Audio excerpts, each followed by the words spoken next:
സുമതിയുടെ ഒറിജിനലിൽ പോയി മുന്നിൽ പോയി ധൈര്യമായിട്ട് പോയി എല്ലാരെയും കൊണ്ട് ഇതാണ് സുമതി, ഇവിടെ ഒന്നുമില്ലാന്ന് പറഞ്ഞ് പോയി ഇരുട്ടത്ത് പോകുമ്പോ കുറ്റിക്കാട്ടിൽ നിന്ന് പെൺകൊച്ചിന്റെ കരച്ചിൽ ആരായാലും പേടിക്കത്തില്ലേ. ചിരി പൊട്ടിയ സീൻ, അതായത് ഞാൻ അർജുന് പിന്നെ മനോജേട്ടൊക്കെ നിക്കുക പുള്ളിയോട്, നീ പേടിക്കണ്ടാ ഞാനൊരു പുട്ടും കടലയും കൊടുത്തോളാം. ഞാൻ നമ്മള് എഴുതി വെച്ച ഡയലോഗ് പുട്ടും കടലയോ അങ്ങനൊന്നും അല്ല, ഒരു ചേട്ടാ പോസ്റ്റ്മോർട്ടം റിപ്പോർട്ട് ഓക്കെ ഒന്നുകൂടെ പറയാം. അവിടെ സീരിയസ് ആയ ഇമോഷണൽ പരിപാടിയാണ്. അപ്പനും മോനും കരച്ചിലും വേളം നടക്കുന്നതിന് ഇടയ്ക്കോട്ട് ടൈമിംഗ് ഒക്കെ തെറ്റി ഞാൻ വന്ന് മാറിയില്ലാന്നും പറഞ്ഞോണ്ട് മുരളിച്ചേട്ടൻ സെറ്റില് പോവാറുണ്ടായിരുന്നു. ഇതൊക്കെ കാണുമ്പോ എങ്ങനെ വരാം, ഒരു 3-4 പ്രാവശ്യം പോയിട്ടുണ്ട്. എങ്ങനെയുണ്ടായിരുന്നു? ഓരോരുത്തർ പേയ്മെന്റ് ചോദിച്ച അപ്പൊ തന്നെ കയറിപ്പോയി. മുരളിച്ചേട്ടൻ ഞാനിവിടെ 2 തവണയാണ് വലിയ വഴക്കുണ്ടായിരുന്നു. ആദ്യത്തെ തവണ വലിയ അടിയുണ്ടായിട്ട് ഞാൻ ഇനി നിങ്ങളുടെ കൂടെ സിനിമയിലൊന്നുമില്ല, വിഷ്ണു നീ എന്താ വെച്ചാൽ ചെയ്തു.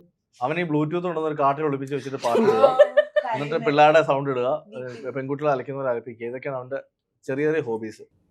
Hello viewers, welcome to Indian Cinema Gallery. ഞാൻ ഈവ ക്രിസ്റ്റഫർ. ഈ വരുന്ന ഓഗസ്റ്റ് 1-ാം തീയതി റിലീസ് ആവാൻ പോകുന്ന സുമതി വളവെന്ന സിനിമയുടെ വിശേഷങ്ങളുമായി അതിലെ ടീം നമ്മുടെ കൂടെ ഉണ്ട്. നമുക്ക് ഏറെ സ്നേഹിതരെ സ്വാഗതം ചെയ്യാം. നമസ്കാരം. ഓക്കെ, അപ്പൊ സുമതി വളവെന്ന ഇപ്പൊ ഒരു സിനിമയുടെ പേരായിട്ട് നമുക്ക് അറിയാം, പക്ഷെ അത് ആക്ച്വലി ഒരു ഹോണ്ടഡ് പ്ലേസ് ആണെന്നല്ല പറയാം. നിങ്ങൾ പോയിട്ടുണ്ടോ അവിടെ? പിന്നെ പോയിട്ടുണ്ട്. സിനിമയുടെ ഷൂട്ടിംഗ് ആ ഒരു സ്ഥലത്ത് ഉണ്ടായിരുന്നോ? ഇല്ല, സിനിമയുടെ ഷൂട്ട് അവിടെ ഇല്ല. കാരണം വെച്ചാൽ അത് നമ്മളുടെ സിനിമയിൽ പറയുന്നത് ആ ഒരു ഒറിജിനൽ സുമതിയുടെ കഥയല്ല നമ്മൾ പറയുന്നത്. സ്ഥലവും അതിൻ്റെ ഒരു രീതികൾ മാത്രമേ എടുത്തിട്ടുള്ളൂ. അത് വേറൊരു സ്ഥലത്ത് പ്ലേസ് ചെയ്തേക്കുക. അപ്പോൾ നമ്മൾ ഷൂട്ട് ചെയ്തത് പാലക്കാടാണ് ആക്ച്വലി. അപ്പോൾ സുമതിയുടെ പക്ഷേ ഞങ്ങൾ പോയിട്ടുണ്ട്, വെറുതെ ഒരു ക്യൂരിയോസിറ്റിയുടെ പുറത്ത് നൈറ്റ് ട്രാവൽ ചെയ്തിട്ടുണ്ട്. രസമുള്ള യാത്രയാണ്, ഒരു ഹൈ റേഞ്ച് മൂഡിലുള്ളൊരു യാത്ര. അപ്പോൾ സ്റ്റാർട്ടിങ് വിത്ത് നമുക്ക് ഈ സിനിമയുടെ ക്രൂവിലേക്ക് കിടക്കാം. അതായത് ഹൊറർ എന്ന് പറഞ്ഞൊരു ജോണർ ചെയ്യുമ്പോൾ ഇറ്റ് ഈസ് അൺലൈക്ക് ഈ ഫാമിലി എന്റർടൈൻമെന്റ്, റൊമാൻസ്, കോമഡി പോലെയല്ല. കാരണം അതൊക്കെ ആൾക്കാർക്ക് പെട്ടെന്ന് റിലേറ്റബിൾ ആണ്. പക്ഷെ ഹൊറർ എന്ന് പറയുമ്പോൾ എല്ലാവർക്കും അങ്ങനെ ആവണമെന്നില്ല. സോ അത്തരം ഒരു കോൺസെപ്റ്റ് എടുത്തപ്പോൾ ഉള്ള ചാലഞ്ചസ് എന്തൊക്കെയായിരുന്നു, especially when comes to this cinema? ഇല്ല, ഇപ്പൊ ഈ പറഞ്ഞ എല്ലാ എലമെന്റ്സ് ഇതിലുണ്ട്. ഇതിൽ റൊമാൻസ് ഉണ്ട്, ഫണ്ണുണ്ട്, ആക്ഷൻ ഉണ്ട്, ഹൊറർ ഉണ്ട്. അപ്പം ഞങ്ങൾ ഒരിക്കലും ഇതൊരു കോൺജറിങ് അല്ല ഈ പടം ഞങ്ങൾ പ്ലാൻ ചെയ്തിരിക്കുന്നത്. ഇത് ആക്ച്വലി നമുക്ക് പണ്ട് നമുക്ക് ഇഷ്ടപ്പെട്ടെന്ന് കുറേ യക്ഷിക്കഥകളുണ്ടല്ലോ, നമ്മൾ ഒരുപാട് പേടിച്ചിട്ടുള്ള യക്ഷിക്കഥകൾ. ആ ഒരു പെർസ്പെക്റ്റീവിൽ ഒരു പടം ഇന്നത്തെ ജനറേഷൻ ചെയ്യാൻ ശ്രമിച്ചതാണ്. ഒരു 90 കാലഘട്ടത്തിലാണ് കഥ പറയുന്നത്. അതുകൊണ്ട് തിയേറ്ററിൽ ഒരു പുതിയ എക്സ്പീരിയൻസ് ആയിരിക്കും. ഇന്നത്തെ ജനറേഷന് ആസ്വദിക്കാൻ പറ്റാതെ പോയ കുറേ കാര്യങ്ങൾ ഈ സിനിമയിലുണ്ട്. അപ്പോൾ അങ്ങനെ ഒരു കഥ മാളികപ്പുറത്തിന് ശേഷം ഞങ്ങൾ ചെയ്യണമെന്ന് ആലോചിക്കുന്നു. അതൊരു ഫുൾ ഐഡിയ ആയി കഴിഞ്ഞപ്പോഴത്തേക്ക് ഞങ്ങളിത് എക്സിക്യൂട്ട് ചെയ്യാം. അതുകൊണ്ട് പക്ഷേ ഇത് ഷൂട്ട് ചെയ്തേക്കുന്ന ഒറിജിനൽ വളവിലല്ല, ഞങ്ങൾ പാലക്കാട് അതൊരു സ്ഥലം കണ്ടുപിടിച്ചതാണ്. അപ്പോൾ ഈ സിനിമയുടെ ടീസർ കണ്ടപ്പോൾ അതാകെ എനിക്ക് തോന്നുന്നു 1 മിനിറ്റ് 8 സെക്കൻഡ് ഉള്ള ഒരു ടീസർ ആയിരുന്നു. അപ്പോൾ സ്റ്റാർട്ടിങ് ഒരു പെൺകുട്ടിയുടെ പുറകെ പോകുന്നു, പെൺകുട്ടി കണ്ണടച്ച് നോ പറയുന്നു, അതിന് അവസാനിക്കുന്നത് വേറെ ഏതൊരു കോൺസെപ്റ്റിലാണ്. അത്തരം ഒരു ഫ്ലക്ച്വേഷൻ നമുക്ക് ടീസറിൽ തന്നെ തോന്നി. അപ്പൊ സിനിമയും അതുപോലെ തന്നെ ആവാൻ നമുക്ക് പ്രതീക്ഷിക്കാം അല്ലേ? ഒരുപാട് ലെയേഴ്സും ഡൈനാമിക്സും നമുക്കുണ്ട് പടത്തില്. അപ്പോൾ നമ്മൾ ഒരിക്കലും ഒരു ലെയറിൽ മാത്രം സ്റ്റിക്ക് ഓൺ ചെയ്ത ഒരു ഫിലിം അല്ല. ഇതിൽ ഇപ്പോൾ അഭിലാഷ് നേരത്തെ പറഞ്ഞ പോലെ ഒരു സോളിഡ് ആയിട്ടുള്ള റൊമാൻറ്റിക് സൈഡ് ഉണ്ട്, ഒരു ഹൊറർ സൈഡ് ഉണ്ട്, ഒരു ഫ്രണ്ട്ഷിപ്പ് സൈഡ് ഉണ്ട്, ഇപ്പോൾ ആക്ഷൻ, ഇമോഷൻ, അങ്ങനത്തേക്കുള്ള എല്ലാം സൈഡ് ഉണ്ട്. എന്നാലും നമ്മൾ പ്രോമിനൻ്റ് ആയിട്ടുള്ള നമ്മുടെ പടത്തിൻ്റെ പില്ലേഴ്സ് എന്ന് പറയുന്നത് ഹ്യൂമറും പിന്നെ കുറച്ച് പേടിപ്പിക്കൽ പരിപാടികളൊക്കെയാണ്. ഇപ്പൊ മുരളിച്ചേട്ടൻ ഈ ഒരു സ്ക്രിപ്റ്റ് കേട്ടപ്പോൾ അല്ലെങ്കിൽ ഒരു കഥ കേട്ടപ്പോൾ ഏറ്റവും കൂടുതൽ സ്ട്രൈക്കിംഗ് ആയിട്ട് തോന്നിയ ഒരു കാര്യം എന്താണ്? ലാഭം അല്ലേ? അല്ല, ഒരുപാട് കാലമായി നമ്മൾ ഇങ്ങനെ ഒരു ഹൊറർ മൂവി വന്നിട്ട്. അപ്പോൾ കഥ കേട്ടപ്പോൾ ഭയങ്കര ഇഷ്ടപ്പെട്ടു. ആക്ച്വലി നമ്മൾ വേറൊരു പടം ചെയ്യണം.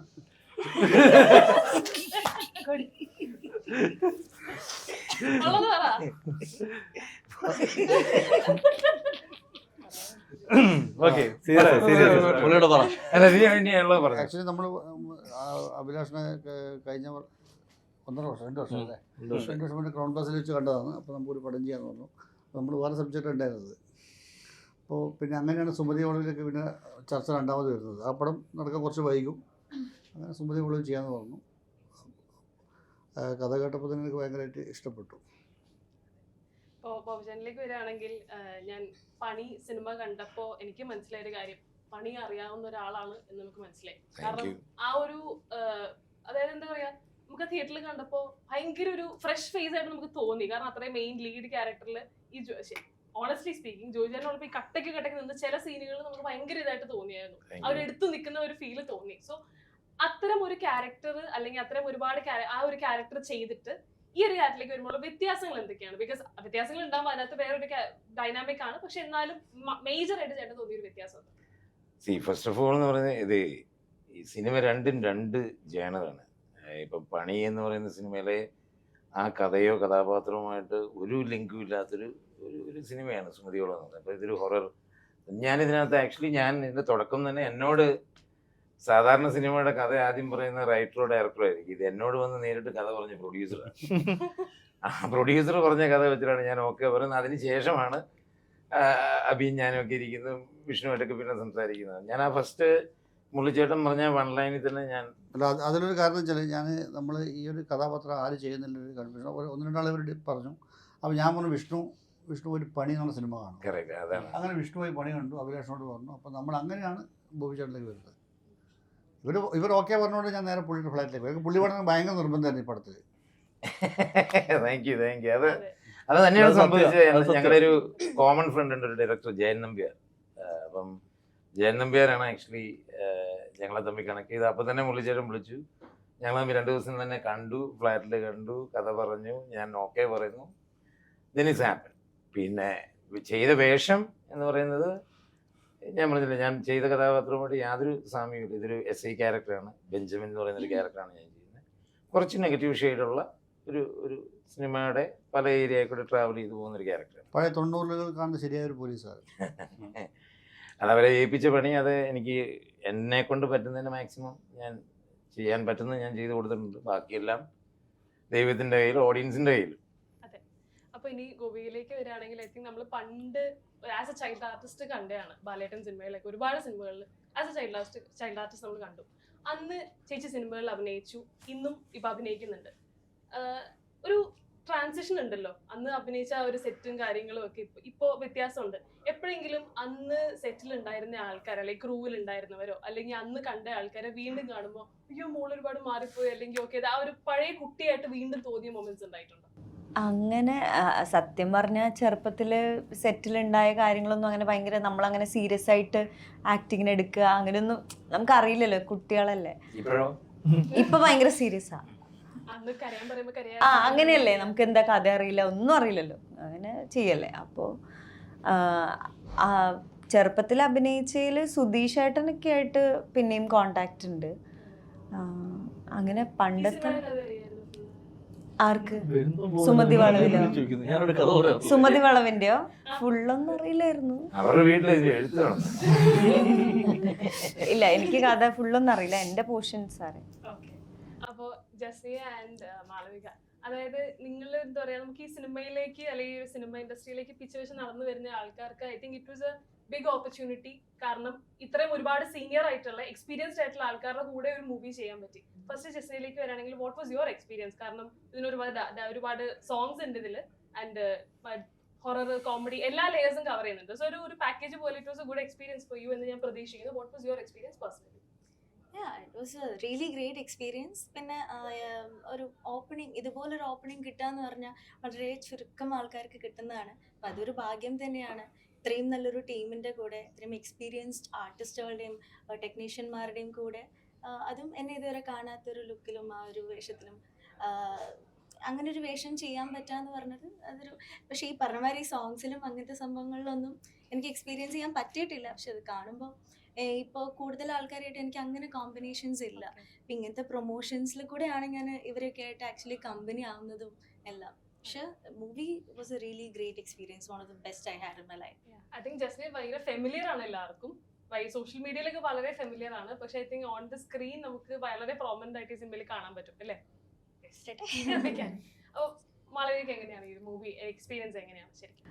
എനിക്ക് ആക്ച്വലി ഒരു ഫാമിലി പോലെയാണ്. ബിക്കോസ് അഭിയേട്ടനും അർജുൻ ചേട്ടൻ്റെ കൂടെ ഞാൻ ഇപ്പോൾ രണ്ടാമത്തെ പടമാണ് ആനന്ദ് ശ്രീബാലയിൽ വർക്ക് ചെയ്തിട്ടുണ്ട്. അപ്പോൾ അഭിയേട്ടൻ ഇസ് ലൈക്ക് മൈ ബ്രദർ. ഞങ്ങളെപ്പോഴും വീട്ടിൽ ചെന്ന് ആനന്ദ് ശ്രീബാല തൊട്ടേ അങ്ങനെയാണ്.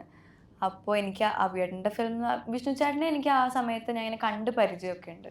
അപ്പോൾ എനിക്കൊരു പുതിയ ഡയറക്ടറോ റൈറ്ററിൻ്റെ അടുത്ത് വർക്ക് ചെയ്യാൻ പോകുന്നൊരു ഫീല് വന്നിട്ടില്ല. അപ്പോൾ ഞാൻ ലൈക്ക് പടം സ്റ്റാർട്ട് ചെയ്യുന്നതിന് മുന്നേ കംഫർട്ടബിൾ ആയിട്ടുള്ളൊരു ടീമാണ്, അത് ആദ്യമായിട്ടാണ് എനിക്ക്. അപ്പം ഞാൻ നല്ല ഹാപ്പി ആയിട്ട് വർക്ക് ചെയ്തതാണ്. ലൈക്ക് ഇത്രയും ആക്ടേഴ്സ് വരുന്ന പടമൊക്കെ ഭയങ്കര കുറവാണ്. അപ്പോൾ അതിൽ വർക്ക് ചെയ്യാൻ പറ്റുകയെന്ന്, അതും അർജുൻ ചേട്ടൻ്റെ പെയറായിട്ട് ലീഡായിട്ട് ചെയ്യാൻ പറ്റുന്ന I am very happy. So yeah. അപ്പൊ ഈ സിനിമയുടെ ടീസറിൽ ആദ്യം ഒരു ഡയലോഗ് നമ്മളിങ്ങനെ അർജുനോട് പറയുമ്പോൾ എനിക്ക് സിനിമ ഡയലോഗുകൾ പറയാൻ അറിയില്ല, പക്ഷെ ഞാൻ പറയണേ എനിക്ക് നിന്നെ ഇഷ്ടമാണെന്ന് പറയുമ്പോൾ അയ്യോ നല്ല കാര്യം സാധനം സന്തോഷമുണ്ട്, പക്ഷെ പറ്റില്ല കണ്ണടച്ച് നോ പറഞ്ഞു അല്ലെ? ആ അത്തരത്തിലുള്ള ഒരു പ്രപ്പോസ് ചെയ്തിട്ട് നോ കിട്ടല് നിങ്ങൾക്ക് റിയൽ ലൈഫ് എക്സ്പീരിയൻസ് ചെയ്തിട്ടുണ്ടോ? നിങ്ങൾ പല എഴുതിയത് അബിയല്ലേ? അല്ല പല അഭിലാഷിനെ അല്ലേ? അഭിലാഷിനെ ഉള്ളത് ജീവിതാനുഭവമാണ് ഇപ്പോഴും കിട്ടിക്കൊണ്ടിരിക്കുന്നത്. ഞാൻ അടുത്ത സിനിമയിലും പുള്ളി എഴുതുന്നത്. അല്ല ആണോ നല്ല കാര്യം പറ്റില്ല ഇല്ല, എന്റെ ആദ്യത്തെ പ്രപ്പോസൽ ഇതുപോലെ തന്നെ നോ കേട്ടോ. നല്ല ഫ്രണ്ട്സ് ആണ് ഞങ്ങൾ. അത് കഴിഞ്ഞാല് മിനിഞ്ഞാന്ന് മറ്റായിരുന്നു ആദ്യത്തേത്. ഇവരൊക്കെ നോ പറഞ്ഞിട്ടുള്ളവർ. ആരല്ലോ ഇവരോട് നോ പറയുവോ? എനിക്ക് ഞാൻ ആരോടും ഇതുവരെ ഞാൻ ഇത് പറയാൻ പോയിട്ടില്ല, അതുകൊണ്ട് എനിക്ക് നോ കിട്ടാൻ ചാൻസ് കുറവ്. എന്നായിരുന്നു പറയണ്ടേ? I love you. പ്രപ്പോസ് ചെയ്തിട്ട് നോ കേട്ടോ. ഞാൻ അങ്ങനെ ഒരാളോട് പറഞ്ഞിട്ടുള്ള പുള്ളിക്കാരി ഇപ്പൊ എന്റെ വൈഫാണ്. ഓ എന്റെ അമ്മ. ചേച്ചിയോടും ചോദിക്കണം. മുള്ളിച്ചേട്ടൻ പറ, മുള്ളിച്ചേട്ടനും കാണും. എന്നാ ഇത് വീട്ടിലൊക്കെ കാണുകയല്ല, അന്നേരം അവര് ഭയങ്കര വളരെ ഡീസന്റ് ആയിട്ട് ഇരിക്കുന്നുണ്ടോ? ഉണ്ടായിട്ടുണ്ട്. ഒരു കോളനി മൊത്തം പറഞ്ഞു. ഓക്കെ, അപ്പൊ ഞാൻ ജസ്റ്റ് ഒരു വലിയ ഒരു സെക്ഷൻ ഒന്നും അല്ല, ചെറിയൊരു കാര്യം, കുറച്ച് നിങ്ങൾക്ക് ഒരു എന്തോരം നോളജ് ഉണ്ട് ജസ്റ്റ് ഒന്ന് നോക്കട്ടെ. ഞാൻ ചോദിച്ചാൽ കുറച്ച് അല്ല, ചോദ്യം അനുസരിച്ച് കുട്ടിയുടെ നോളജ് അല്ല അത് ശരി ഉള്ള ഗോചര ഈ ഇതിനൊരു കാര്യം പറയട്ടെ. മുരളിച്ചേട്ടൻ ഞങ്ങൾ ഈ പടത്തിന്റെ കഥ പറഞ്ഞു പറഞ്ഞല്ലേ, ഞങ്ങൾ വേറൊരു പടം ചെയ്യായിരുന്നു. അതിനുശേഷം ഇതിലേക്ക് ഇതൊരു ബഡ്ജറ്റ് വൈസ് ആദ്യം ഉദ്ദേശിച്ച പടത്തിന്റെ ഒരു 3 ഇരട്ടി മുകളിലേക്ക് പോയി. അപ്പൊ ഒരു ദിവസം ഇങ്ങനെ ഇരിക്കുമ്പോൾ വിഷ്ണു പേടിക്കണ്ടതാ, നമുക്ക് വെള്ളം 2 ചെയ്യാനുള്ള ഭാഗ്യം കിട്ടുമെന്ന്. അതെന്താ? വെള്ളം എന്ന് പറയുന്നത് കള്ളുകൂടി നിർത്തിയ ഒരാളുടെ കഥയാണ്. വെള്ളം 2 സിനിമ നിർമ്മിച്ചിട്ട് കള്ളുകൂടി തുടങ്ങി. പിന്നെ ഞങ്ങൾ ഭയങ്കര വിഷ്ണു എടാ ബഡ്ജറ്റ് പിടിക്കണം, കച്ചവടം ഇരുത്തിയത് പറയാൻ പറ്റത്തുള്ളൂ. ഇപ്പൊ ഒരു എക്സാമ്പിൾ പറയണേ, ഇപ്പൊ ഞാൻ ആ പ്രേതം അല്ലെങ്കിൽ പ്രേതം മൊത്തത്തിൽ ഗോസ്റ്റ് എന്നല്ല, ആ ഒരു സ്പിരിച്വൽ ആയിട്ടുള്ള ഒരു കാര്യം അല്ലെങ്കിൽ ആ ഒരു നമുക്കറിയാമല്ലോ അത്തരം ഒരു ഇമേജ് വന്നിട്ടുള്ള പേരുകൾ പറയും, names of the person. Cinema കണ്ടുപിടിക്കണം, സിനിമ പറയണം. വെരി സിമ്പിൾ, നിങ്ങൾക്ക് പെട്ടെന്ന് കിട്ടുമായിരിക്കും. ഓക്കെ, എക്സാമ്പിൾ നാഗവല്ലി പറയുകയാണെങ്കിൽ എന്തോ എന്നോട് നാഗവല്ലി ചോദിക്കട്ടെ, ചോദിക്കേ. ഗംഗ മനപ്പണിച്ചെടുത്ത ശോഭന ഗംഗയല്ലല്ലോ പ്രേതം. അത് നാഗവല്ലിയല്ലോ പറയുന്നത്. വേറെ ഉണ്ട് അണ്ണ ആലോചിക്കണ്ട, ആ പേര് തന്നെ ഉണ്ട് സിനിമ. ആ പേര് നല്ല പേര്, നല്ല പേര്. അത് പറഞ്ഞു തന്നതുപോലെ ക്ലിയർ ആക്കാതെ പറഞ്ഞത് ഞാൻ കേട്ടില്ല, അവിടെ ഇരിക്കുന്ന ഓഡിയൻസ് വരെ കേട്ടു. അത് തന്നെ ആകാശഗംഗ. എന്റെ പോയിന്റ് വിളിച്ചാണ് കൊടുത്തത്. അടുത്തത് ഈവ. ഈ മാളവിക ഒന്നും ഒറ്റ പടം കണ്ടിട്ടില്ലെന്ന്. Indian cinema ഗാലറിയോ? മലമ്പുഴാണോ? ഇവ അറിയത്തില്ലേ? ആ മറ്റേ ഗോപികരത്തില്ല ഇവ. മിഥുൻ ചേട്ടൻ എഴുതിയ പടമാണോ? എസ്ര. മിഥുൻ എഴുതിയ പടം. മിഥുൻ എഴുതിയ പടം. മിഥുൻ മാൻ എഴുതിയ പടമാ. മറ്റേ ഒരു അജുവേട്ടനൊക്കെ അഭിനയിച്ച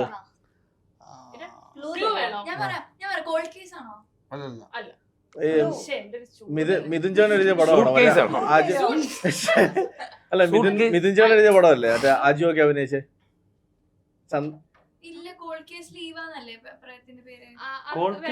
ഞങ്ങളുടെ മാളവിക സത്യം പറഞ്ഞു. ഹലോ അല്ലല്ല, ഇറ്റ്സ് എ 2019 മൂവി. യെസ്, ഒരു കേസ് കൂടെ തരും, ഇതിൽ പറയാൻ പറ്റില്ല. ആക്ടർ ആരാ? പൃഥ്വിരാജ് എസ്ര അല്ല, ആ നയനാണോ? Mummy. Mummy. Okay, Rosy Samuel. ആ മേഘ സന്ദേശം. കുക്കു. കുക്കു എന്നൊരു പ്രേതത്തിന്റെ പേരാണോ കുക്കു? ഈശ്വരാ, ഞാൻ ചേട്ടാ. വിശ്വസിച്ചത് തെറ്റാണ്. കുക്കു പേടിക്കത്തോലുമില്ല പേര് കേട്ടത്. അയ്യോ, അങ്ങനെയല്ലേ? പറഞ്ഞേ ക്ലൂ 2012 ജയറാം പടം. ആ മറ്റേ ഇത് മറ്റേ മൂന്നാമത്തെ അല്ലല്ല ആബ്രക്കട. അല്ലല്ല ഞാൻ പറയാം മറ്റേ ജയറാമിന്റെ ആ, നല്ലൊരു പാട്ടുണ്ട്. രണ്ട് കുട്ടികളുള്ള ആ ഒരു കുട്ടി കുട്ടി കാണാൻ പറയത്തോ അല്ല കാണാൻ കണ്ടു. അല്ലേ വിന്റർ. ആ വിന്റർ അല്ല, മാന്ത്രികൻ. ആ yes. രുക്മിണി അതാണ് ആ പ്രേതത്തിന്റെ പേര്. കുക്കു അല്ല. അല്ല കുക്കൂന്ന് വീട്ടിൽ വിളിക്കുന്നു. രുക്കു എന്നാണ് വിളിക്കുന്നത്. ശരിക്കുള്ള പ്രേതത്തിന്റെ പേര് രുക്മിണി എന്നാ. കുക്കൂന്ന് വീട്ടിൽ വിളിക്കുന്നു. അതെ, രുക്കുവിനെ കിട്ടി കുക്കു. ഇതെങ്ങനെ ഇത് ചോദ്യം കൂടുതൽ അറിയാതെ വന്നു. എല്ലാ സിനിമയും പറഞ്ഞു മുക്തയാണത് ആ പക്ഷേ Okay, fine. Sorry. മുക്തി ഇത് അറിയണ്ട കുക്കു. Okay. ഭാമ. കുക്കു. അനന്തപത്രമാണോ? അനന്തപത്രത്തിലുണ്ടല്ലോ മാമ അല്ലേ? അനന്തപത്രം. അഭിലാഷേട്ടൻ. നല്ല നോളജ് ഉണ്ട് എനിക്ക് സിനിമയെ പറ്റി. പുള്ളി നന്നായിട്ട് ഗൂഗിൾ യൂസ് ചെയ്യുന്നു. Full time reels. Athira Thampuratti. പഴയ പ്രേതം മനസ്സിലായി. ക്ലൂ പറഞ്ഞേ. ഒരു ഐഡിയ ആതിര തമ്പുരാട്ടി. ക്ലൂ പറഞ്ഞേ. ആരതി ഉണ്ട് ഇവിടെ. 4 മൂവി. ആരതി തമ്പുരാട്ടി. 2004 ഒരു സിനിമ. ആതിര തമ്പുരാട്ടി. വേറെ ഫോണ് ഫ്രണ്ട് ഫോൺ ഫ്രണ്ട് ഒന്നും ചീറ്റിംഗ്. ആർട്ടിസ്റ്റ് സമ്മർ പാൽ ചൊല്ലാണോ? അല്ല. ഭദ്രയാണോ? ആർട്ടിസ്റ്റ് അറിയില്ലേ? അല്ല, എനിക്ക് അറിയാനായിട്ട് പ്രൊമോഷൻ വന്നിട്ട് 7 പേര് ഇതേ മുരളിച്ചേട്ടൊക്കെ ഇന്ന് തലകുത്തി ആലോചിക്കുന്നു. ക്ലൂ കൊടുക്കാനൊക്കെ അന്ന് മാറ്റർ മറന്നുപോയി. പ്രൊമോഷൻ വന്നിരിക്കുക. ആർട്ടിന്റെ ക്ലൂ പ്രേതം ആർട്ടിസ്റ്റ് ഒരു കുട്ടിയാണ്. ആണോ? ഓഗസ്റ്റ് 1. ഇത് ഓഗസ്റ്റ് 1 റിലീസ് ചെയ്യും. പേരെന്നാണ്? ഇതൊക്കെ എപ്പോഴും പറയാറില്ല. സിനിമയില അത് പേര് ആതിര തമ്പുരാട്ടി. ആണോ പെണ്ണോ? തമ്പുരാട്ടി. ക്ലൂ തരാം. സിനിമയുടെ പേരോ? വെള്ളി നക്ഷത്രം. വെള്ളി നക്ഷത്രം. ആതിര തം അല്ല, മനസ്സിലായി. അതിന്റെ ശരിക്കുള്ള പേര് അങ്ങനെ ആതിര അല്ല ശരിയാ ശരി ആതിര. പക്ഷെ അവിടെയും തെറ്റി. പ്രേതം ആതിര എന്നാ പേര്. പ്രേതം അതല്ല, പ്രേതത്തിന്റെ പേര് പറയാം. പ്രേതത്തിന്റെ പേര് സുരേഷ്. ആതിര എന്നാ പേര്. തമ്പുരാട്ടി ഇംഗ്ലീഷില്ല. ആ കുട്ടിയാണ്. അത് തെറ്റി. Last one. ഇത് ഭയങ്കര ഫെമിലിയർ ആ ലാസ്റ്റ് വൺ. നമുക്ക് വെള്ളത്തിന്റെ കളി അമയ ഗബ്രിയൽ. ഏഹ് Amaya Gabriel. Very familiar. Amaya ഈ അമയ ഗബ്രിയൽ. ഗബ്രിയൽ.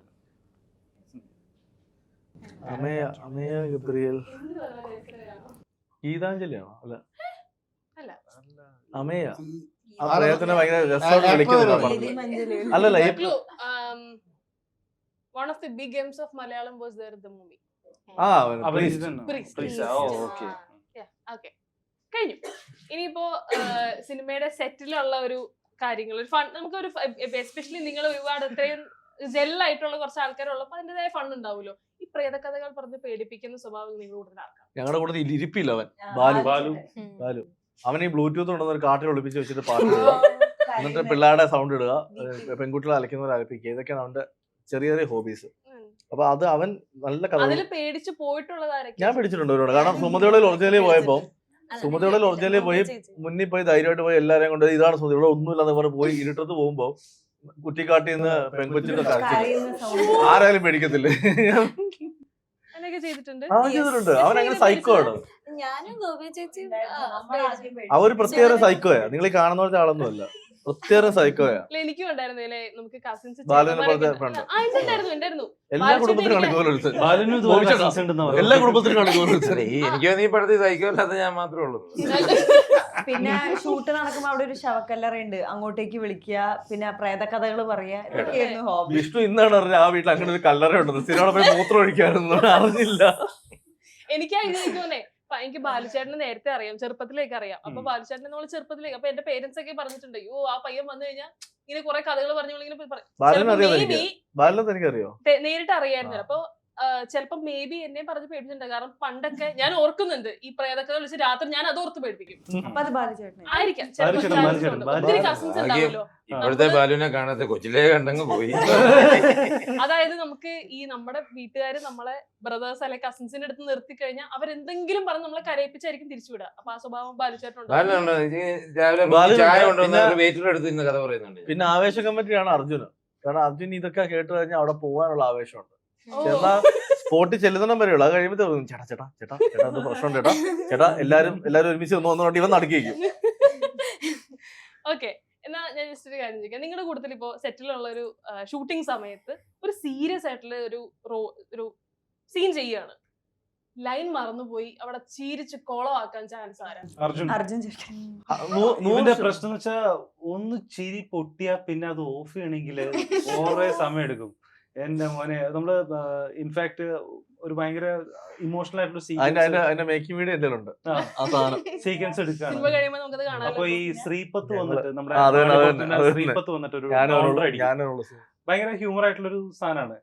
ഈ കൗണ്ടർ അവൻ കംപ്ലീറ്റ് ചെയ്യാൻ പറ്റില്ല. അപ്പത്തേക്ക് പിന്നെ അവൻ എന്റെ ഒരു ഭയങ്കര ജീവന സംഭവം ഉണ്ട്. കൈയൊക്കെ പുള്ളിയുടെ വേറെ ലെവൽ സീനുണ്ട്. വേറെ സാധനങ്ങളുണ്ട്. വളരെ സീരിയസ് ആയിട്ട് വന്നിട്ട് അതായത് ഒരു സീൻ എടുക്കുകയാണ്. ഒരു ഫൈറ്റ് കഴിഞ്ഞ് ഒരു തിയേറ്റർ ഫൈറ്റ് കഴിഞ്ഞിട്ട് നായകനും കുറേ ക്രൗഡുള്ള ഒരു സീൻ. ഞാൻ അതിനെ പോലീസുകാരനാണ്, ഞാനൊരു പോലീസ് വണ്ടിയെ വന്ന് ഇറങ്ങണം. അപ്പൊ ഫുൾ ക്രൗഡിനെ നിർത്തിയിരിക്കുക. ഇവരെല്ലാം ഈ ഫൈറ്റ് നോക്കി നിൽക്കുന്നു. അവരെ എല്ലാം മാറ്റിയിട്ട് വേണം ഞാൻ കയറി ഡയലോഗ് പരിപാടിയില്ല. എനിക്ക് വണ്ടിയെ വരുമ്പോൾ എനിക്കിത് കാണത്തില്ല, അവിടെ എന്താ നടക്കുന്നത് സൗണ്ട് ഒന്നും കേൾക്കത്തില്ല. അവിടെ സീരിയസ് ആയ ഇമോഷണൽ പരിപാടിയാണ്. അപ്പനും മോനും കരച്ചിലും വേളം നടക്കുന്നതിന് ഇടയ്ക്കോട്ട് ടൈമിംഗ് ഒക്കെ തെറ്റി ഞാൻ വന്ന് മാറിയിടാല്ലെന്നും പറഞ്ഞുകൊണ്ട് പോലീസിനുള്ള പോസ്റ്റ്മോർട്ടം റിപ്പോർട്ട് വിഷ്ണു പറയാം. പോലീസിനുള്ള പുട്ടും കടലയും അല്ലല്ല, അതിന് മുന്നേ പുള്ളി വന്നിങ്ങനെ നിക്കുക. അതായത് ഞങ്ങളുടെ ഡയലോഗ് കഴിഞ്ഞിട്ട് വേണം പുള്ളിക്ക് ഡയലോഗ് പറയാൻ. പോലീസുകാർ നിക്കുക കഴിഞ്ഞോ ഞാൻ പറയട്ടെ. ഞാൻ പറയാനുള്ളത് പറഞ്ഞിട്ട് ചേട്ടാ നിങ്ങൾ പോയിട്ട് ഇച്ചോടെ കഴിഞ്ഞോ, ഇവിടെ ആയിട്ടില്ല, ഓക്കെ എന്നോട് പുള്ളി തിരിച്ചു പോയി. എന്നിട്ട് വന്ന് അടുത്ത ബിൽഡപ്പ് വന്ന് നിന്ന് ചിരി പൊട്ടിയ സീൻ. അതായത് ഞാൻ അർജുന് പിന്നെ മനോജേട്ടൊക്കെ നിക്കുക. പുള്ളിയോട് നീ മേടിക്കണ്ടാ, ഞാനൊരു പുട്ടും കടലയും കൊടുത്തോളാം. ഞാൻ പുട്ടും കടലയോ അങ്ങനൊന്നും അല്ല, ഒരു ചേട്ടാ പോസ്റ്റ്മോർട്ടം റിപ്പോർട്ട് ഓക്കെ ഒന്നുകൂടെ പറയാം. അല്ല പക്ഷെ എനിക്ക് തോന്നുന്നു നാലാമത്തെ ടേക്കില് ഗംഭീരായിട്ട്, അതായത് പുള്ളി നാലാമത്തെയോ അത് മൂന്ന് എന്റെ അല്ല വേറെ വേറെ ആൾക്കാർ ആൾക്കാര്. പക്ഷെ നാലാമത്തെ ടേക്ക് വന്നു നമുക്കത്. അപ്പൊ അന്നേരം നാലാമത്തെ ടേക്കിൽ വന്നത് ഭയങ്കര ഗംഭീരായിട്ട് തന്നെ ബോബിച്ചാൻ ഡെലിവറി ചെയ്തത്. Thank you. പക്ഷെ ആ ചിരി സീരിയസ് പെട്ടെന്ന്, അതായത് എല്ലാവരും ഒന്ന് ഈ ഉച്ചയൂണ് കഴിച്ചിട്ട് ഒന്ന് മൊത്തത്തിലൊന്ന് ക്രൂസിനെയും കാസ്റ്റിനെയും ഒക്കെ ഒന്ന് ചാർജ് ആക്കാൻ വേണ്ടിയിട്ടാണ് അത് ഇടയ്ക്ക് ഇതുപോലത്തുള്ള കുറച്ച് കുസൃതി കാണിക്കുന്നത്. അങ്ങനെ എന്നും കുസൃതി ഉണ്ടായിരുന്നു, എല്ലാ ഷോട്ടിലും ഉണ്ടായിരുന്നു കുസൃതി. അങ്ങനെയാണ് മുരളിച്ചേട്ടൻ സെറ്റില് പോവാറുണ്ടായിരുന്നു ഞാൻ regular ആയിട്ട്. ഇതൊക്കെ കാണുമ്പോ എങ്ങനെ വരാം. ഒരു 3-4 പ്രാവശ്യം പോയിട്ടുണ്ട്. എങ്ങനെയുണ്ടായിരുന്നു? ഓരോരുത്തർ പേയ്മെന്റ് ചോദിച്ചാൽ അപ്പൊ തന്നെ കയറിപ്പോയി. ഇപ്പൊ തന്നെ പ്രൊമോഷൻ അവസരങ്ങൾ വന്നാ പിടിച്ചു നടക്കരുത്. ആകെ 4 പ്രാവശ്യം വന്നുള്ളൂ. 4 പ്രാവശ്യം അപ്പൊ തന്നെ ഓരോരുത്തർ വെച്ച് ചോദിച്ചു. വന്ന വണ്ടിയല്ല കിട്ടിയ വണ്ടി കയറി പോവാനും. അല്ല ഈ സിനിമയിൽ അങ്ങനെ എല്ലാവരും ഭയങ്കര സഹകരണം, പേയ്മെന്റ് ഒന്നും അങ്ങനെ ഒരു പ്രശ്നമൊന്നും ഉണ്ടായില്ല. ഇനിയും കുറച്ചൊക്കെ പേയ്മെന്റ് കൊടുക്കാനുണ്ട്. അതൊക്കെ എന്തിനാ ഇവിടെ പറയുന്നത്? അല്ല ആരങ്ങനെ പേയ്മെന്റിന്റെ പ്രശ്നത്തിന് വേണ്ടിയിട്ട് ഡബിങ് മുടക്കാനോ അല്ല ഒന്നും വരാണ്ട് അങ്ങനത്തെ ഒരു നമ്മുടെ സിനിമയിൽ ഈ സമയം വരെ ഉണ്ടായില്ല. അല്ല, ഒരു സിനിമയെ സംബന്ധിച്ചിടത്തോളം എല്ലാവരും ഭയങ്കരമായി സഹകരിച്ചിട്ടുണ്ട്. അതിന്റെ മെയിൻ കാരണം ഈ പടം ഇറങ്ങണമെന്ന് എല്ലാവരും ആഗ്രഹിക്കുന്നുണ്ട്. നമ്മുടെ കൂടെ വർക്ക് ചെയ്ത എല്ലാവരും. അപ്പൊ അത് എല്ലാവരും സഹകരിച്ചിട്ടുണ്ട്. അടിപൊളിച്ചേട്ടൻ അത് കറക്റ്റാണ്. നമ്മള് പേയ്മെന്റിന്റെ കാര്യക്കാരും വിളിച്ച് പറയുമ്പോൾ അത് കുഴപ്പമില്ല, നമ്മളൊന്ന് ചെയ്തു തരാം. ഏകദേശം റിലീസ് എടുക്കാറായി, ഇനിയും കൊടുക്കണമെന്ന് തോന്നുന്നു. അല്ല, ഒരു സിനിമയെ സംബന്ധിച്ചിടത്തോളം ഇത്രയും ഒരു നല്ല ബഡ്ജറ്റ് മൂവിയാണ്. ഇത്രയും ആർട്ടിസ്റ്റുകള്, ഇത്രയും അതിന്റെ ഫിഗേഴ്സ് എനിക്കറിയത്തില്ല, എന്നാലും നല്ല ബഡ്ജറ്റായ ഒരു മൂവിയാണ്. അപ്പം അങ്ങനെ ഒരു സിനിമ ഒരു അല്ലലില്ലാതെ വേറെ പ്രശ്നങ്ങളില്ലാതെ ഒരു സിനിമ കണ്ടിന്യൂസ് ആയിട്ട് നോൺ സ്റ്റോപ്പ് ഷൂട്ടായിരുന്നു ഇവര്. ഞാനൊക്കെ 10-20 ദിവസമേ ഉള്ളൂ, ബാക്കിയുള്ളവരൊക്കെ 80-85 ദിവസം ഷൂട്ട് ചെയ്തൊരു സിനിമയാണ്. അഭിലാഷേട്ടൻ ഉണ്ടാവൂല 85 ദിവസം? പിന്നെ അല്ല ഈ തടിയൊക്കെ ഞാനല്ല അതിപ്പം അങ്ങനെ ആ ഒരു കാര്യത്തിൽ മിസ്റ്റർ മുരളി കുന്നമ്പുറത്ത് അദ്ദേഹത്തിന്റെ ജോലി വളരെ ഭംഗിയായിട്ട് ചെയ്തു. അതുകൊണ്ടാണ് സീരിയസ്ലി അല്ല, അതായത് ഒരു ദിവസം പോലും ഇതിനകത്ത് ഷൂട്ടിംഗ് മുടങ്ങേണ്ടി വന്നിട്ടില്ല ഞങ്ങൾക്ക്. കാരണം 85 ദിവസം എന്ന് അറിയാലോ, 85 ദിവസം പെർ ഡേ ഒരു നോക്കൂ, ഒരു ചിരി. ഒരു എമൗണ്ട്. ഇതൊക്കെ പറഞ്ഞിട്ടാണോ പുറത്തിറങ്ങി ബാക്കി കാശ് ചോദിക്കാൻ? ഞങ്ങൾ കാര്യമായിട്ട് പൊക്കി അല്ല പറയുന്നുണ്ട്. ഈ സിനിമ പിന്നെ കഴിയട്ടെ, പിന്നെ സിനിമ നന്നായി സൂപ്പർ ഒരു വേറെ ഇന്റർവ്യൂ ആയിട്ട് നമ്മൾ വരും. ഇതിന്റെ ശരിയായ കഥകളുണ്ട്, കുറച്ച് പറയാനുണ്ട്. അന്നേരം അല്ല, അതായത് മുരളിച്ചേട്ടന്റെ ഏറ്റവും വലിയ പോസിറ്റീവ് മുരളിച്ചേട്ടൻ പെട്ടെന്ന് റിയാക്ട് ചെയ്യുന്ന ഒരാളാണ്. അതിന്റെ തെറ്റോ ശരിയോ നോക്കാതെ പെട്ടെന്ന് റിയാക്ട് ചെയ്യും. പക്ഷെ ഒരു 10 മിനിറ്റ് കഴിയുമ്പോഴത്തേക്ക് പുള്ളി വന്നിട്ട് അപ്പോഴാണ് പുള്ളിക്ക് മനസ്സിലാവും. പുള്ളി വന്നിട്ട് പറയും അത് കുഴപ്പമില്ല, അത് നിങ്ങൾ ചെയ്തോളാൻ പറയും. അപ്പൊ ഇത് ആദ്യത്തെ കുറച്ച് ദിവസമൊക്കെ നമ്മളൊന്നും ചെയ്യും. പിന്നെ എനിക്ക് ശീലമായി. ഞാൻ പറയും വിഷു ഒന്നും പേടിക്കണം, 10 മിനിറ്റ് തിരിച്ചു വരുന്നത് പറയും. 10 മിനിറ്റ് അത് ഒഴിക്കുന്ന കറങ്ങി വന്നിട്ട് പറയും വാ ചായ കുടിക്കാം. ആ വാട്ടാ. ഇത് ഏറ്റവും രസം എന്താ വെച്ചാൽ മുരളിച്ചേട്ടൻ ഞാനിവിടെ 2 തവണയാണ് വലിയ വഴക്കുണ്ടായിരുന്നു. ആദ്യത്തെ തവണ വലിയ അടിയുണ്ടായിട്ട് ഞാൻ ഇനി നിങ്ങളുടെ കൂടെ സിനിമയിലൊന്നുമില്ല, വിഷ്ണു നീ എന്താ വെച്ചാൽ ചെയ്തോന്ന് പറയുമ്പോൾ പിറ്റേ ദിവസം രാവിലെ വിളിക്കാം, നീ എന്റെ അനിയനാണ്. ഞാൻ പറഞ്ഞു എനിക്ക് ഇങ്ങനെ ചേട്ടനൊന്നുമില്ല എന്ന് പറഞ്ഞു. എനിക്ക് തന്നെ കണ്ടേ പറ്റുന്നതുകൊണ്ട് എന്നെ വിളിച്ചു എടുത്തിട്ട് ഒരു iPhone 15 Pro Max എന്റെ ആദ്യത്തെ അടി കേൾക്കാം. ഇത് പറയായിരുന്നു ഈ പുള്ളിയായിട്ട് ഞാൻ നല്ല മാറി. അല്ല ഇത് കഴിഞ്ഞില്ല, ഇത് കഴിഞ്ഞ് അതപ്പോ ഇതൊക്കെ നേരത്തെ അല്ല ഇതൊക്കെ തന്നു. അപ്പൊ ഞാനും അല്ല ഞങ്ങൾക്ക് രണ്ടുപേർക്കും എടുത്ത് വന്നിട്ട് പറഞ്ഞു നീക്ക് ഞങ്ങളുടെ ഇതിന്റെ കഥ വേറെ അല്ല കേക്ക് അല്ലല്ല ഇതിന്റെ ബാക്കി കേൾക്കണം. iPhone 15 Pro Max ഉണ്ട്. അല്ലല്ല ഒരു മിനിറ്റ് ബാക്കി കേൾക്കണം. അത് കഴിഞ്ഞിട്ട് തന്നു. അത് കഴിഞ്ഞിട്ട് ഒരു 2 മാസം ഒക്കെ ആയിരുന്നു. 2 മാസം ഇപ്പൊ വീണ്ടും ഒരു അടി, ഞങ്ങൾ തമ്മിൽ മുട്ടനടി നടന്നു. ഞാൻ പറഞ്ഞു ഇനിയും എനിക്ക് നിങ്ങളോട് ഒരു ബന്ധമില്ല. ഞാൻ ഇപ്പൊ പറഞ്ഞു ആ ഫോൺ ഞാൻ തിരിച്ചെടുത്തില്ല എന്ന് പറഞ്ഞു. അപ്പൊ അതൊക്കെ ഓക്കെ, നീ വേണ്ട, നീ നിന്റെ വഴിക്ക് പോക്കോന്ന് പറഞ്ഞു പിണങ്ങി. പിറ്റേ ദിവസം അതേ വിളി, മോനെ നീ എവിടെയാ? എന്നെ കിട്ടിയെന്ന് പറ. അടുത്തോളപ്പോ ചുരുക്കി പറഞ്ഞു കഴിഞ്ഞാൽ പറഞ്ഞു വരുമ്പോ ഇട്ടിരിക്കുന്ന നിക്കർ വരെ മുറിച്ചേട്ടായിരുന്നു. കാരണം ഇവര് അത് കഴിഞ്ഞാൽ ഉടക്കാൻ. അല്ലല്ല ഞാൻ പറഞ്ഞത് ഫോൺ പറ. അല്ല അപ്പൊ എനിക്ക് ഫോണിന്റെ പുള്ളി എടുത്തു തന്നു. അപ്പൊ ഞാൻ ആലോചിക്കുന്നത് പുള്ളിയോട് വഴക്കുണ്ടാക്കുന്ന ദിവസമൊക്കെ അതിനുശേഷം ഇപ്പൊ മാർക്കറ്റിൽ പുതിയ ഫോൺ ഇപ്പൊ വന്നിട്ടുണ്ട്, ഞങ്ങൾ ഒരു അടി ഉടനെ കാണും. അതിനുശേഷം ഞാൻ ഇത് പുള്ളിയുടെ കഥ ഞാൻ അറിഞ്ഞെന്താ വെച്ചാല് അപ്പൊ നമുക്ക് മറ്റേ കഥയിലോട്ട് പോവാം.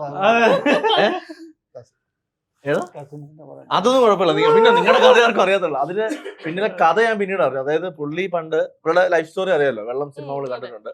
അപ്പൊ പുള്ളി ആദ്യമായിട്ട് പുള്ളിയുടെ ഒരു കസിനോ റിലേറ്റീവ് ആരോ ഒരാൾ ഗൾഫിൽ പോയിട്ട് വന്നൊരു ഫോൺ കൊടുക്കും. പുള്ളി ഇത് കണ്ടിട്ടില്ല. പുള്ളി ഇത് കണ്ട് പെട്ടെന്ന് കയ്യിലെടുത്തപ്പോഴത്തേക്ക് എല്ലാവരുടെ മുന്നിൽ വെച്ചത് പിടിച്ചു വാങ്ങിക്കുകയും അത് ഇതൊന്നും നീ തൊടാൻ പറ്റുന്ന സാധനം അല്ലടാന്നൊക്കെ പറഞ്ഞ് ഇൻസൾട്ട് ചെയ്തിട്ടുണ്ട്. പുള്ളി അതേ ഡയലോഗ് ഇൻസൾട്ട് ആണ് മുരളി ഏറ്റവും വലിയ ഇതെന്ന് പറയുന്ന പോലെ. പിന്നീട് പുള്ളി ലൈഫിൽ ബിസിനസ്മാൻ ആയി വലിയ സക്സസ് ആയി വലിയ ഒരാളായപ്പോ പുള്ളി നാട്ടിലുള്ള എല്ലാവർക്കും ഫോൺ വാങ്ങിച്ചു കൊടുത്താ സ്നേഹിക്കുന്നത്. അതായത് പുള്ളിയുടെ വീട്ടിലെടുത്തവർക്ക് ഐഫോൺ കൊടുക്കുന്നുണ്ട്.